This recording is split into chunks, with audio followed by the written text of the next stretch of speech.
పేదల పెద్ద దవాఖానా ఎట్టకేలకు సాకారం కాబోతుంది. రేపు ముఖ్యమంత్రి రేవంత్ రెడ్డి గోషామహల్ స్టేడియంలో భూమి పూజ చేయనున్నారు. 2150 కోట్ల రూపాయలతో అత్యాధునిక హంగులతో హాస్పిటల్ నిర్మాణానికి సన్నాహాలు పూర్తయ్యాయి.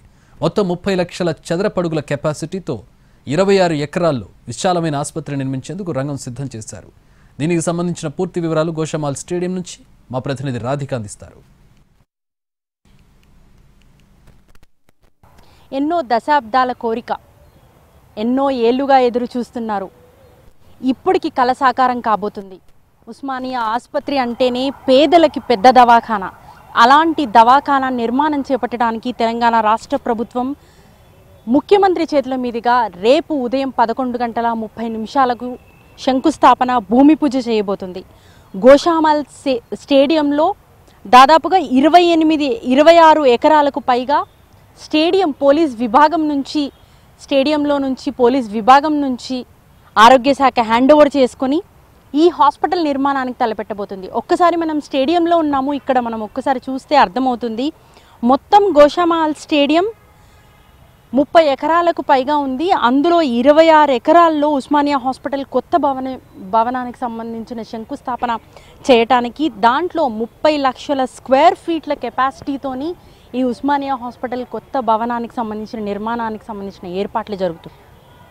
అయితే ఈ మొత్తం హాస్పిటల్లో దాదాపుగా 2000 బెడ్స్ అందుబాటులోకి వచ్చే విధంగా దాదాపుగా 14 ఫ్లోర్లతో 30 విభాగాలతో ఉస్మానియా హాస్పిటల్ నిర్మాణం చేపట్టాలని ఇటు తెలంగాణ ఆరోగ్య శాఖ, తెలంగాణ ప్రభుత్వ నిర్ణయం తీసుకోవడం జరిగింది. అందుకు అనుగుణంగా పూర్తి స్థాయిలో ఈ హాస్పిటల్ నిర్మాణానికి R&B విభాగానికి అప్పగించడం జరిగింది. దాదాపుగా 3 సంవత్సరాల సమయం పడుతుంది అని ప్రస్తుతానికైతే మనకి అధికారికంగా లెక్కలు తెలుస్తున్నాయి. ఈ గోషామహల్ స్టేడియం చుట్టూ కొంత ఇరుకైన రోడ్లు ఉండటంతో వాటిని కూడా పూర్తి స్థాయిలో రోడ్ వైడనింగ్ చేసి కొంత విస్తరణ పనులు కూడా చేపట్టేందుకు ప్రభుత్వం సిద్ధమవుతుంది.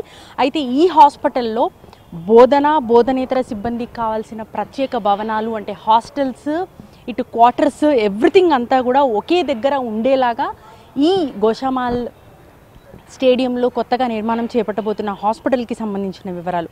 మొత్తం డయాగ్నోస్టిక్ సెంటర్స్ ఇక్కడ డయాగ్నోస్ చేసి, అంటే ఈ ఏదైతే వ్యాధితో లోపలికి వచ్చిన పేషెంట్ ఉంటారో ఆ పేషెంట్ మళ్ళీ బయట ఏ బ్లాక్కి వెళ్ళాల్సిన అవసరం లేకుండా డయాగ్నోసిస్ విభాగం కూడా ఎక్కడికక్కడే ఏర్పాటు చేయాలని, పేషెంట్స్ అటెండెన్స్కి సంబంధించి కూడా అటెండెన్స్ షెల్టర్స్ కూడా ఏర్పాటు చేయాలి, ధర్మశాల పేరుతోని ఏర్పాటు చేయాలి అని డిసైడ్ చేయడం జరిగింది. సో ఓవరాల్గా ఎన్నో దశాబ్దాలుగా ఎదురు చూస్తున్న ఉస్మానియా ఆసుపత్రి భవనానికి సంబంధించి అడుగులైతే పడబోతున్నాయి. దాదాపుగా 3 సంవత్సరాల పాటు ఈ నిర్మాణ కార్యక్రమాలు ఉంటాయని కూడా తెలుస్తుంది.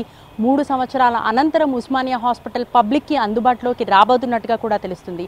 సో ఇక్కడ ఎంతోమంది పేదలకు ఇప్పటి వరకు ఎన్నో సర్జరీస్, అత్యాధునిక సర్జరీస్, చాలా అరుదైన సర్జరీస్ చేసిన ఉస్మానియా హాస్పిటల్ సరిపోక చాలా ఇబ్బందులు పడుతున్న పరిస్థితి. ఇప్పుడు కొత్త భవనం రావటం వల్ల అనేక మంది పేదలకు ఉచిత వైద్యం, నాణ్యమైన మెరుగైన వైద్యాన్ని, ప్రజా వైద్యాన్ని అందించడానికి తెలంగాణ రాష్ట్ర ప్రభుత్వం పూనుకుందనే చెప్పుకోవాలి. కెమెరా పర్సన్ జిల్లా రాజేష్తో రాధిక, NTV, హైదరాబాద్.